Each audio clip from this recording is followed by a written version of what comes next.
Selamat datang kembali di pembahasan mendalam kita. Hari ini kita punya pertanyaan yang lumayan besar ya, dan sudah lama jadi perdebatan. Ya, pertanyaan mendasar sebetulnya. Kenapa sih sejarah dunia itu kok jalannya seperti yang kita kenal sekarang? Dan lebih spesifik lagi, kenapa peradaban barat itu rasanya ya dominan sekali di panggung dunia beberapa abad terakhir ini? Apa ini memang udah takdir dari dulu atau jangan-jangan ini baru belakangan aja dan sifatnya sementara, mungkin kebetulan? Pertanyaan bagus dan jelas rumit. Nah, untuk coba mengurainya nih, kita akan pakai kacamata atau kerangka pikir dari sejarawan Ian Morris. Ian Morris. Iya, lewat bukunya The Measure of Civilization. Jadi sumber Anda kali ini adalah intisari dari buku penting itu. Dia menawarkan cara pandang yang cukup unik. Unik dan ambisius kayaknya ya, karena misinya ini kedengarannya hampir mustahil ngasih skor ke perkembangan sosial. Betul. Untuk peradaban timur dan barat selama 16.000 tahun terakhir, gila nggak tuh? Iya, skalanya memang luar biasa. Jadi kita akan lihat gimana dia melakukannya, terus apa temuan utamanya, dan ya apa artinya ini buat cara kita memandang sejarah. Dan mungkin juga masa depan Anda siap buat beberapa momen aha soal sejarah dunia. Siap. Oke, kita mulai dari akarnya dulu ya, akar perdebatannya. Jadi selama ratusan tahun, apalagi sejak abad ke-18 gitu, banyak banget teori yang coba menjelaskan kenapa Eropa bisa naik daun. Teori kebangkitan barat ya? Iya, banyak yang bilang ada sesuatu yang istimewa yang udah lama kita melekat di barat, entah budayanya, lingkungannya, bahkan ada juga yang sampai bawa-bawa faktor ras. Aduh, itu udah bahaya kalau ke sana. Iya kan? Yang intinya, barat itu seolah ditakdirkan unggul. Sering disebut teori lock-in jangka panjang. Kayak udah terkunci gitu jalurnya. Betul, seolah udah pasti dari awal. Tapi kalau kita lihat sekarang, kebangkitan ekonomi Asia Timur. Nah, itu dia. Jepang dulu, terus macan Asia. Sekarang Tiongkok yang luar biasa. Ini kan bikin banyak pakar jadi mikir ulang. Jangan-jangan teori lama itu salah. Iya, jadi goyah ya. Muncul gagasan tandingan. Mungkin dominasi barat itu baru kemarin sore, sifatnya sementara. Atau malah cuma kebetulan sejarah aja. Ada juga kan yang lebih ekstrim, yang membalik narasi? Ada. Justru Tiongkok yang harusnya dominan. Sejarahnya lebih panjang, peradabannya maju duluan di banyak hal. Tapi karena serangkaian keberuntungan atau faktor lain, Eropa yang nyalip. Nah, perdebatannya jadi sering kusut kan di sini. Definisi beda, bukti yang dipakai beda, standarnya juga nggak sama. Kayak bandingin apel sama duren jadinya. Iya. Nah, disinilah Morris coba masuk. Dia bilang, coba deh kita fokus ke satu konsep aja, perkembangan sosial, biar lebih terukur. Tepat sekali. Morris mendefinisikan perkembangan sosial ini, gimana ya ngomongnya? Intinya, kemampuan suatu kelompok masyarakat buat menguasai lingkungannya. Menguasai lingkungan fisik dan intelektualnya gitu ya. Iya, betul. Untuk mencapai tujuannya untuk menyelesaikan berbagai hal. Nah, kata Morris, kalau kita bisa mengukur dan membandingkan perkembangan sosial timur dan barat ini secara, seobjektif mungkin sepanjang sejarah. Baru kita bisa lihat polanya ya. Nah, baru kita bisa lihat pola yang sebenarnya. Setelah itu, baru kita bisa mulai tanya, kenapa polanya begitu? Apa barat memang dari dulu unggul atau baru nyalip belakangan? Ini upaya menggeser debat dari opini ke data lah bisa dibilang. Oke. Tapi ini bagian yang menantang nih. Gimana caranya ngukur sesuatu yang abstrak banget kayak perkembangan sosial? Apalagi selama ribuan tahun. Kayaknya mustahil nggak sih? Kedengarannya memang begitu. Tapi pendekatan Morris ini kuantitatif, pakai angka, supaya bisa dibandingkan langsung. Oke. Tujuannya bukan nyari angka presisi 100%, ya nggak mungkin juga kan data masa lalu seakurat itu, tapi lebih ke melihat gambaran besarnya. Bentuk kurva sejarahnya itu gimana? Oke. Jadi fokusnya ke tren, ke pola besarnya. Betul. Dan dia fokus bandingin wilayah inti peradaban. Timur itu pusatnya di lembah Sungai Kuning Yangtze di Tiongkok. Kalau barat awalnya di bulan sabit subur Asia Barat Daya, terus geser ke Mediterania, Eropa Atlantik sampai Amerika Utara. Jadi wilayah intinya yang dibandingin. Terus indikatornya apa aja buat ngukur perkembangan sosial ini? Nah, dia pilih 4 indikator utama. Dianggapnya ini udah cukup mewakili lah. Masing-masing bobotnya sama, total skor maksimal 1000. Oke, 4 ya. Apa aja tuh? Pertama, dan ini dianggap paling penting sama Morris, penangkapan energi. Energi? Maksudnya gimana tuh? Intinya, berapa banyak energi total dari makanan, kayu bakar, tenaga hewan, sampai nanti bahan bakar fosil yang bisa dipakai rata-rata orang per hari. Logikanya, makin banyak energi yang dikuasai, makin kompleks kan hal-hal yang bisa dilakukan masyarakat itu? Oke. Energi jadi fondasinya. Itu yang pertama. Terus? Kedua, organisasi sosial. Nah, ini kan abstrak juga ya organisasi. Jadi, dia pakai proksi atau indikator pengganti. Penggantinya apa? Ukuran kota terbesar di wilayah itu. Gagasannya, makin besar sebuah kota, pasti makin rumit kan struktur sosial, politik, ekonominya. Oh iya. Ngurus kota sejuta orang pasti beda banget sama ngurus desa kecil. Jelas, butuh organisasi yang jauh lebih kompleks. Itu yang kedua. Oke. Energi, organisasi. Yang ketiga? Ketiga, kapasitas perang. Ini ngukur kemampuan militer lah. Dari apanya? Senjatanya? Macam-macam. Teknologi senjatanya, dari tombak sampai nuklir nanti, terus ukuran dan keteraturan angkatan bersenjatanya, logistiknya gimana, sampai sejauh mana mereka bisa memproyeksikan kekuatan militer ke luar wilayahnya. Oke, kapasitas perang. Lengkap juga ya. Terus yang keempat? Keempat, teknologi informasi. Ini soal kemampuan nyimpen, ngolah, sama nyebarin informasi. Wah, ini luas banget dong cakupannya. Luas. Dari tingkat melek huruf, penggunaan tulisan, penemuan percetakan, sampai nanti ya era digital sekarang ini. Oke, energi, organisasi, perang, informasi. 4 itu ya? 4 itu. Bobotnya sama. Perlu dicatat juga nih, kayaknya Morris sengaja ya pilih sedikit indikator ini, biar nggak kerumitan gitu. Dia juga hati-hati soal wilayah yang dibandingin. Harus setara. Biar nggak kayak tadi apel sama durian. Nah, itu dia. Dia menghindari jebakan masalah Pomerans namanya. Misalnya bandingin Inggris doang sama seluruh Tiongkok, ya nggak adil kan? Iya. Terus ngukurnya periodik gitu ya? Iya, berkala. Dari tiap 1000 tahun di zaman prasejarah, makin kesini makin sering, sampai tiap abad di zaman modern karena perubahannya makin cepat. Oke, metodenya udah kebayang. Nah, sekarang bagian yang paling ditunggu-tunggu nih. Setelah semua ngitung-ngitung ini, pola apa sih yang muncul dari indeks perkembangan sosial Morris ini? Kita mulai dari energi deh, katanya kan itu tulang punggungnya. Iya, data energi ini memang polanya paling jelas dan seringkali dominan di skor total. Apalagi sebelum abad ke-20. Ternyata, ada semacam batas atas gitu. Batas atas. Maksudnya? Batas atas kemampuan peradaban agraris praindustri dalam menghasilkan energi. Angkanya itu kira-kira 30 ribuan kilokalori per orang per hari. Batas ini susah banget ditembus, baik di timur maupun barat. Oh, jadi ada kayak langit-langit gitu ya? Betul, langit-langit keras.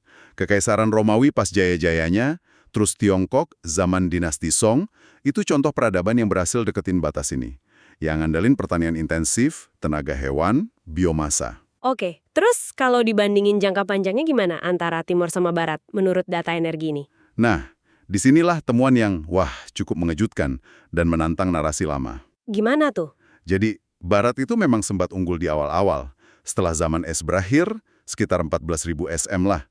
Tapi kemudian timur, khususnya peradaban Tiongkok, itu pelan-pelan ngejar. Ngejar? Terus? Dan bahkan secara signifikan melampaui barat dalam skor perkembangan sosial totalnya. Wah, kapan itu terjadinya? Periode keunggulan timur ini lama banget. Kira-kira dari tahun 550 Masehi sampai sekitar 1750 Masehi. Tunggu. Jadi kalau pakai indeks ini, selama lebih dari 1000 tahun, timur itu lebih maju dari barat? Kurang lebih begitu kesimpulannya, berdasarkan skor ini. Wah, ini benar-benar membalikan anggapan umum loh. Biasanya kan kita mikir barat itu selalu di depan. Betul sekali. Itu salah satu argumen utama Morris yang didukung datanya. Baru nih, setelah revolusi industri benar-benar lepas landas di barat, sekitar tahun 1800-an, Baru barat nyalip lagi. nyalipnya gila-gilaan. Skor penanggapan energi barat itu meledak. Penemuan cara pakai energi fosil, batu bara, terus minyak bumi, secara massal itu berhasil mendobrak langit-langit agraris tadi. Jadi kayak nemu sumber energi baru yang luar biasa ya? Luar biasa besar. Skor energi barat melesat jauh, ninggalin timur, dan semua pencapaian peradaban sebelumnya.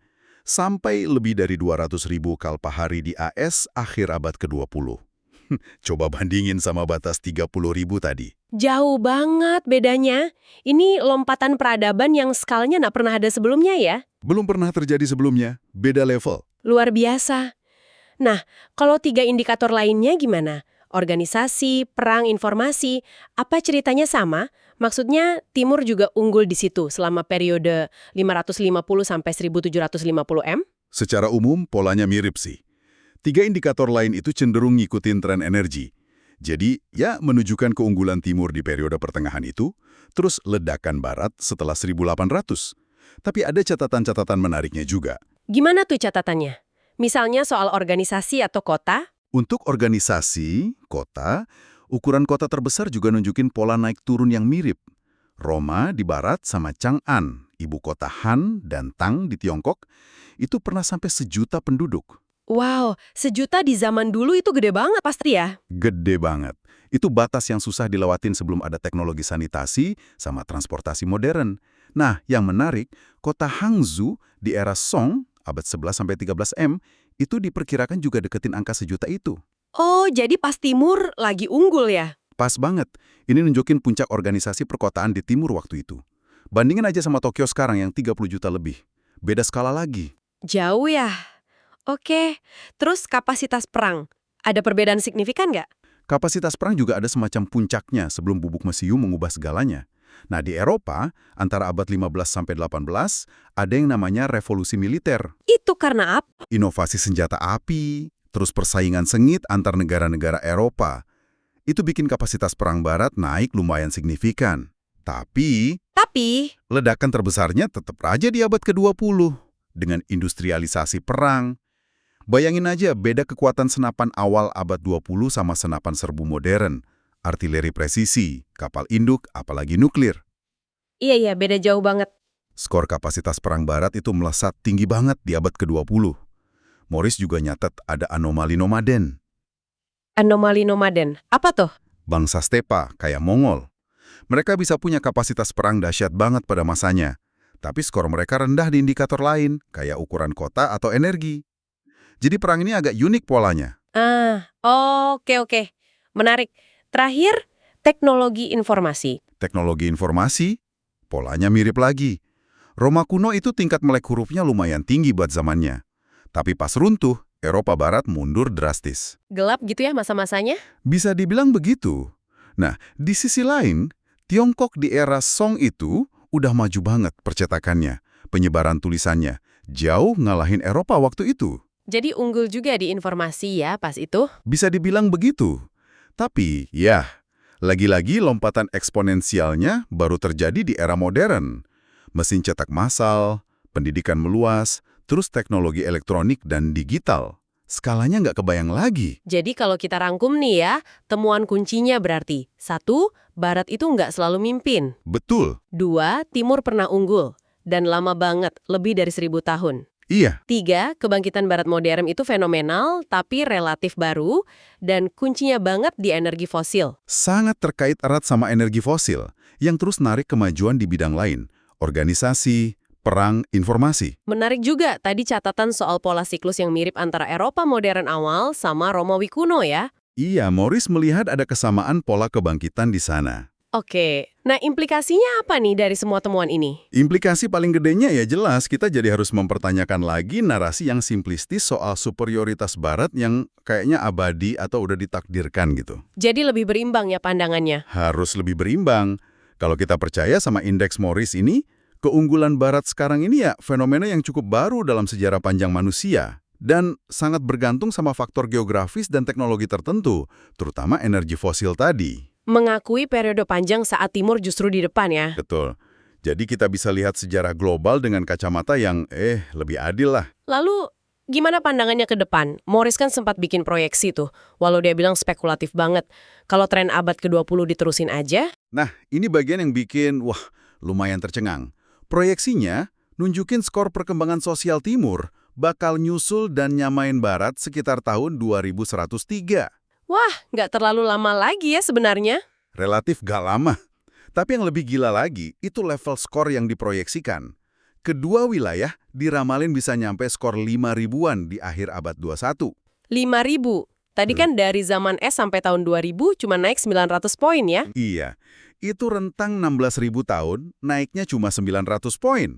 Proyeksi ini bilang ada potensi kenaikan lebih dari 4.000 poin cuma dalam 100 tahun ke depan. Itu skala perubahan yang susah banget kita bayangin sekarang. Dunia kayak apa yang skornya 5.000 itu? Apa artinya ini buat kita semua, buat Anda yang dengerin? Nah, disinilah muncul pertanyaan penutup yang menurut saya penting banget buat Anda renungkan. Proyeksi fantastis ke 5.000 itu kan sebenarnya asumsinya kita udah berhasil lolos permanen dari perangkap Malthus. Perangkap Malthus, maksudnya batasan sumber daya alam itu ya? Betul, batasan sumber daya yang ngebatasin pertumbuhan populasi dan kemakmuran. Asumsinya kita udah bebas dari situ karena teknologi. Tapi gimana kalau asumsi itu keliru? Maksudnya? Gimana kalau revolusi industri dan informasi ini sebenarnya cuma berhasil naikin batas atau langit-langit keras itu lebih tinggi, bukan ngilangin sama sekali? Oh, jadi mungkin ada batas baru lagi di depan sana? Bisa jadi. Mungkin di antara skor 1.000 sampai 5.000 itu ada langit-langit baru yang kita belum tahu apa bentuknya. Entah itu batas sumber daya, batas lingkungan, atau batas lainnya. Dan kalau sampai, amit-amit ya, perkembangan sosial kita malah macet atau bahkan runtuh di dunia yang kayak sekarang ini. Nah, itu dia. Dengan populasi mau 10 miliar, perubahan iklim, senjata pemusnah massal, terus teknologi baru yang dampaknya gede banget kayak AI atau rekayasa genetika. Konsekuensinya bisa jauh lebih ngeri daripada runtuhnya Kekaisaran Romawi atau Han dulu. Skalanya global, potensi kehancurannya lebih besar. Benar juga ya. Jadi, pertanyaan akhirnya nih yang ditinggalkan Morris buat kita pikirin bareng-bareng.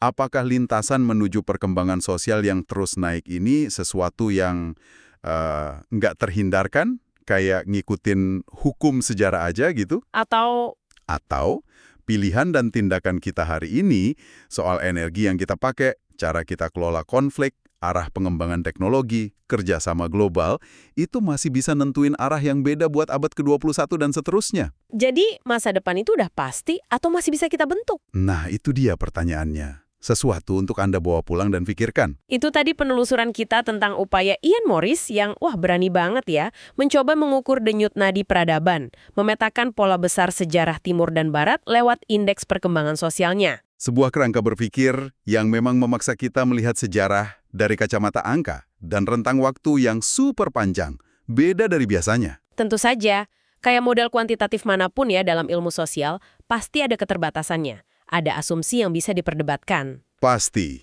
Apakah 4 indikator itu udah cukup? Gimana perang budaya, ideologi, agama? Atau faktor kebetulan dan kejeniusan individu? Kritik-kritik semacam itu sahih. Tapi paling nggak, ini bisa jadi alat bantu yang berguna ya. Betul. Alat bantu buat berpikir, buat lihat pola-pola raksasa, buat memantik pertanyaan baru. Jangan dianggap sebagai jawaban final. Semoga pembahasan ini nambah rasa ingin tahu Anda. Terima kasih sudah menyimak pembahasan mendalam kita kali ini. Sampai jumpa di kesempatan berikutnya dengan sumber-sumber menarik lainnya.